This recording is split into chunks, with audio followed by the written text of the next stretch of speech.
मैं स्वागत करता हूं कक्षा 9 के सभी विद्यार्थियों का। और मैं उनके लिए जो है से एक कक्षा 9 का विषय विज्ञान का अर्धवार्षिक परीक्षा का एक ऐसा मार्केट वाला पेपर लेके आ चुका हूं जिसका आपकी परीक्षा में आने का 100% चांस हो जाता है, क्योंकि ये एक प्रकार का पेपर जो है यहाँ से मार्केट का पेपर होने वाला है। और आपके जो है से विद्यालय के प्रधानाचार्य जी या जो परीक्षा करवाते हैं वो जब इस पेपर को मार्केट से खरीद कर आपकी परीक्षा में जब करवाने लाएंगे तो यही वाला एकदम पेपर सेम टू सेम मिल जाएगा।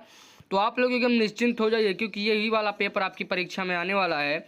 तो चलिए हम लोग आज इस वाले पेपर को यहाँ पर हल करते हैं, ताकि जब यह आपकी परीक्षा में आए तब यहाँ पर एकदम अच्छा अंक प्राप्त करें और यहाँ पर कक्षा में टॉप कर दें। तो यहाँ पर ऊपर की तरफ यहाँ पर आप लोग को नाम लिखना होगा, ऊपर की तरफ यहाँ पर आपका अनुक्रमांक डालना होगा। उसके बाद यहाँ से आप लोग को इसके बारे में जानकारी दी गई है। उसके बाद समय यहाँ पर आप लोग को 3 घंटे का दिया गया है और पूर्णांक यहाँ पर 70 का दिया गया है। उसके बाद यहाँ से सबसे महत्वपूर्ण चीज़ यहाँ पर हम लोग को दी गई SC 92, यानी पेपर कोड है हमारा SC 92। उसके बाद यहाँ से हम लोग आगे बढ़ते हैं।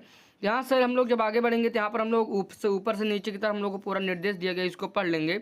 उसके बाद बहुविकल्पीय खंड में यहाँ पर हमारा सबसे पहले जो यहाँ पर प्रश्न कह रहा है कि श्वसन प्रक्रिया मुख्यतः कहाँ से होती है। तो यहाँ पर हम लोग जानते हैं श्वसन फेफड़े से यहाँ पर शुरू होती है, यहाँ पर सही उत्तर हो जाएगा। उसके बाद दूसरा प्रश्न कह रहा है शुद्ध जल का pH मान होता है। तो हम लोग जानते हैं शुद्ध जल का pH यहाँ पर हमारा 7, यहाँ पर इसका सही उत्तर हो जाएगा।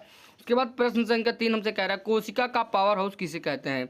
तो जहाँ तक हम लोग जानते हैं कोशिका का पावर हाउस माइटोकॉन्ड्रिया को हम लोग यहाँ पर कहते हैं।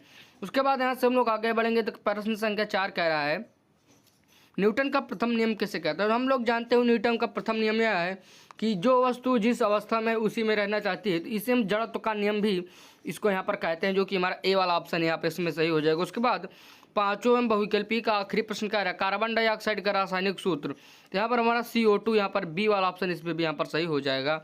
तो हम लोगों ने यहाँ पर अपना MCQ यानी बहुविकल्पीय प्रश्नों को हल कर लिया। तब हम लोग थोड़े यहाँ पर लिखने वाले प्रश्नों की ओर बढ़ते हैं। तो यहाँ पर हम लोग देखते हैं कि यहाँ से हम लोग को उपखंड यहाँ पर खा में कुछ प्रश्न दिया गया है, जिसमें हमारा छठा प्रश्न कह रहा है प्रकाश संश्लेषण की परिभाषा लिखिए। उसके बाद 7वां प्रश्न कह रहा है परासरण क्या है। 8वां प्रश्न कह रहा है द्रव्यमान संरक्षण का नियम लिखिए। उसके बाद कह रहा है ओजोन परत के महत्व के बारे में आप लोग को यहाँ पर बताना होगा। उसके बाद 10वां प्रश्न कह रहा है विद्युत धारा का मात्रक यहाँ पर आप लोग को बताना होगा। उसके बाद हम लोग यहाँ पर खंड गा में आ गए हैं। तो खंड गा में भी हम लोग से यहाँ पर बहुत अच्छे क्वेश्चन पूछा हुआ है।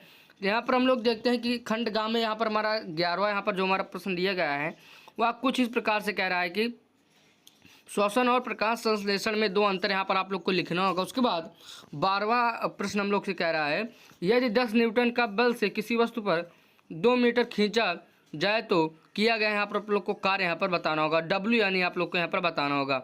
उसके बाद प्रश्न संख्या 13 को देखते हैं। तो यहाँ पर हम लोग से कह रहा है द्रव और गैस के बीच यहाँ पर आप लोग को यहाँ पर अंतर यहाँ पर आप लोग को बताना होगा। उसके बाद प्रश्न संख्या 14 हम लोग से कह रहा है पौधों में जाइलम और फ्लोएम के यहाँ पर आप लोग को कार्य बताने होंगे। जा मतलब जल का वाहन और फ्लो F मतलब फूड। यहाँ पर आप लोग इस प्रकार से याद रख सकते हैं कि पौधों में जाइलम जल को पहुंचाता है और फ्लोएम यानी फूड ये खाना को यहाँ पर पहुंचाते हैं यानी भोजन को। उसके बाद 15वां प्रश्न कह रहा है विद्युत परिपथ बनाने हेतु आवश्यक उपकरण के यहाँ पर आप लोग को नाम बताने होंगे। उसके बाद खंड घा जो कि हमारा आखिरी खंड होने वाला है, इसमें यहाँ से हम लोग से प्रश्न यहाँ पर फिर से पूछ रहा है कि प्रश्न संख्या 16 कह रहा है परमाणु और अणु में अंतर स्पष्ट कीजिए उदाहरण सहित यहाँ पर आप लोग को। उसके बाद 17वां प्रश्न हम लोग से कह रहा है मानव पाचन तंत्र का चित्र बनाकर उसके मुख्य अंगों के यहाँ पर आप लोग को कार्य बताने होंगे। उसके बाद 18वां यहाँ पर हम लोग से प्रश्न इस प्रकार से कह रहा है ग्रीन हाउस प्रभाव, ग्रीन हाउस इफेक्ट क्या है, इसके हानि क्या है आप लोग को यहाँ पर बताना होगा। उसके बाद अंतिम एवं आखिरी प्रश्न जो कि मेरा फेवरेट होने वाला है परावर्तन के नियमों का यहाँ पर आप लोग को स्पष्ट करना होगा। ये शायद 10th में है, शायद आप लोग इस क्वेश्चन को काट दीजिएगा, ये 10th का क्वेश्चन आ गया है। तो मैं ऐसा करता हूँ कि आप लोग हमारे चैनल पर पहली बार आएंगे तो चैनल को सब्सक्राइब करेंगे और वीडियो को लाइक करने के साथ साथ अपने दोस्तों तक इसे शेयर कर देंगे, ताकि वो भी इस पेपर को हल करें और यहाँ पर अपनी परीक्षा में उनका भी अच्छा नंबर आ जाए। तो चलिए मैं मिलूंगा एक और वीडियो में, लेकिन जाने से पहले आप लोग हमारे चैनल को सब्सक्राइब कर लें, क्योंकि आप लोग को ऐसा यहाँ पर और विषयों का पेपर कराया जाएगा। और मैं आप लोग को एक और बात बता देना चाहता हूँ, आप लोग चाहे 10th 11th और 12th में ही चले जाएँ, आप लोग को ऐसा यहाँ पर पेपर कराया जाएगा। तो आप लोग हमारे चैनल को सब्सक्राइब कर सकते हैं। तो चलिए मैं मिलूंगा एक और वीडियो में, लेकिन जाने से पहले आप लोग यहाँ पर चैनल को जरूर सब्सक्राइब कर दीजिएगा।